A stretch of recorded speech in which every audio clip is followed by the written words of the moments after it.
आज हम जाल प्रमेय के अंतर्गत पारस्परिकता प्रमेय के बारे में अध्ययन करेंगे। इसका कथन क्या है, इसकी उत्पत्ति क्या है, इसको कैसे सिद्ध करेंगे, इस पर हमें बात करनी है। तो जो पारस्परिकता प्रमेय है, इसका कथन निम्नानुसार है। किसी भी द्विपार्श्विक रैखिक जाल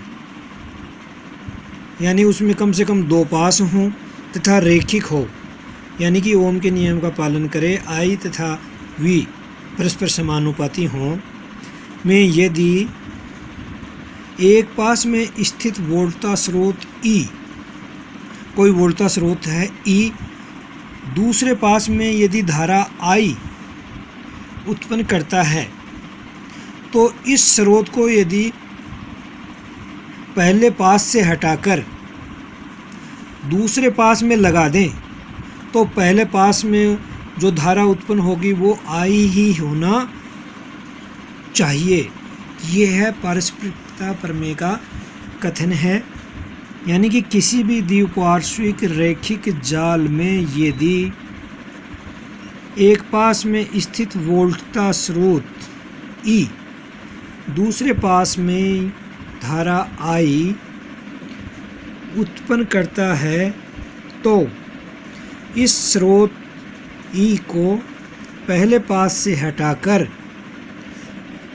दूसरे पास में लगाने पर पहले पास में धारा आई ही उत्पन्न होगी। यह इस प्रमेय का कथन है। अब हम इस प्रमेय का हमें प्रूफ करना है, उत्पत्ति करनी है। तो माना परिपथ चित्र निम्नानुसार है। ऐसा हमने एक परिपथ चित्र लिया है जिसमें दो पास हैं, एक पास ये है, दूसरा पास ये है। वोल्टता स्रोत लगा हुआ है पहले पास में, Z1 Z2 Z3 प्रतिबाधाएं हैं। पहले पास में जो धारा फ्लो हो रहा है वो I1 है, दूसरे पास में जो धारा फ्लो हो रहा है वो I2 है। पहले पास में वोल्टता स्रोत लगा हुआ है, दूसरे पास में कोई भी वोल्टता स्रोत लगा हुआ नहीं है।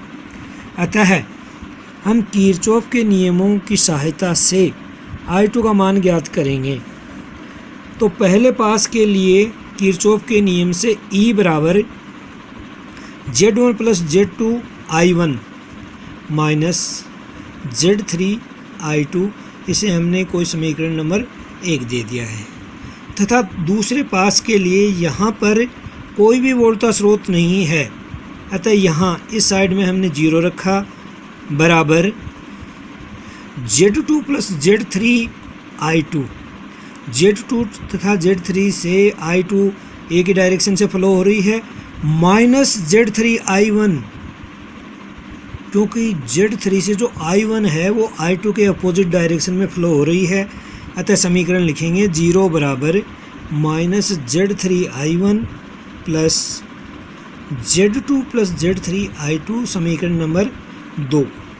तो ये जो समीकरण 1 तथा 2 हैं, इनको हम मैट्रिक्स की फॉर्म में लिख लें तो मैट्रिक्स E0 बराबर Z matrix Z1 plus Z2 minus Z3 Z2 plus Z3, इधर ये I1 I2, इसे हमने दे दिया समीकरण नंबर 3।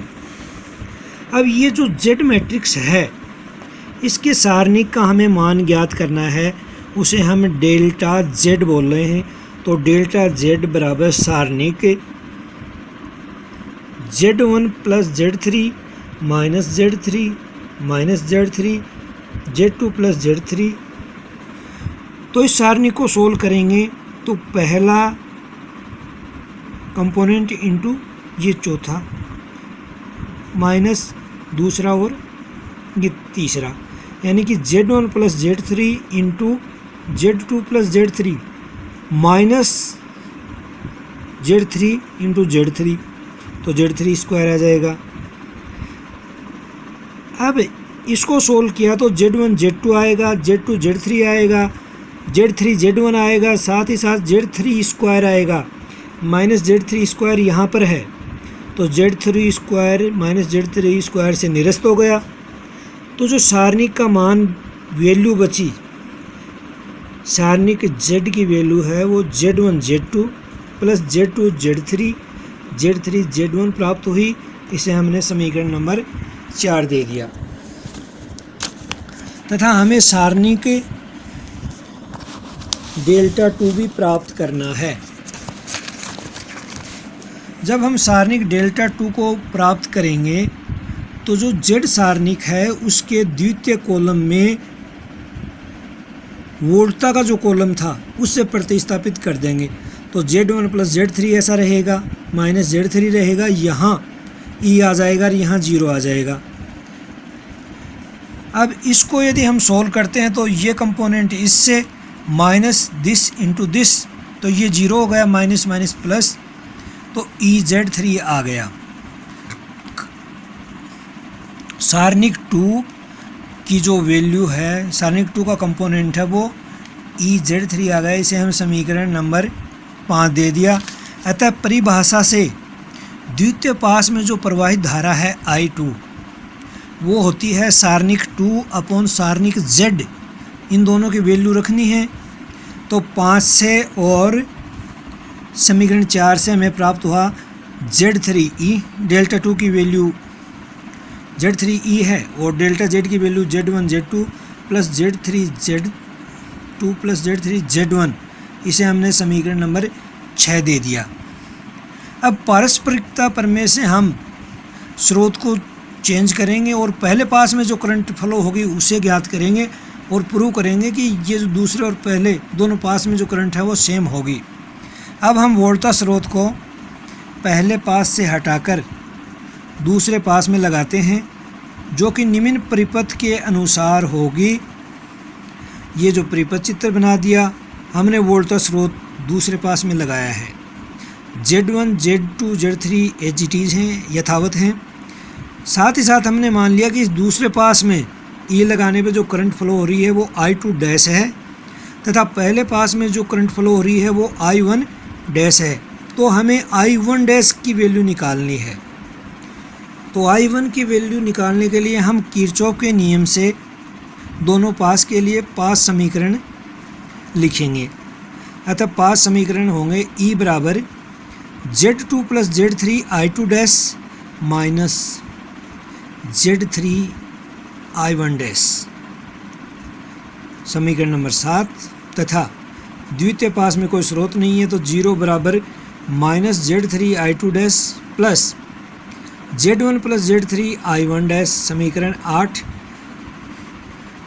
अब हम Z मैट्रिक्स लिखते हैं तो डेल्टा Z डैश सारणिक Z1 plus Z2 plus Z3 minus Z3 minus Z3 Z1 plus Z2।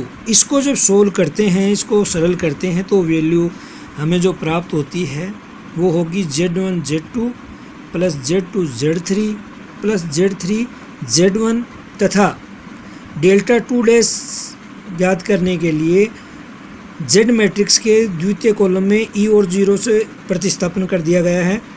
अब इसको सरल करेंगे तो दिस कंपोनेंट, यह कंपोनेंट इससे गुणा होगा और माइनस ये इससे होगा। तो जो वैल्यू प्राप्त हुई वो वैल्यू आई Z3E, ये वैल्यू प्राप्त हो गई। तो परिभाषा अनुसार I1 डैश बराबर delta 2 dash upon delta Z dash. Delta 2 dash की वैल्यू रखी, डेल्टा Z डैश की वैल्यू रखी, समीकरण 9 लिखा। समीकरण 9 को इस समीकरण 6 से तुलना की हमने तो दोनों के साइड लेफ्ट हैंड साइड बराबर है तो राइट हैंड साइड भी बराबर होगी। अर्थात समीकरण 9 और 6 दोनों बराबर हैं। तो इससे ये प्रूव हुआ कि I2 है वो I1 डैश के बराबर है। यही पारस्परिकता प्रमेय का कथन था। अतः I2 बराबर I1 डैश प्राप्त होने पर पारस्परिकता प्रमेय है वो सिद्ध होती है। पारस्परिकता प्रमेय के पश्चात हमें संभरण प्रमेय, कंपनसेशन प्रमेय है, इसको परिभाषित करना है कि ये संभरण प्रमेय या कंपनसेशन प्रमेय क्या है।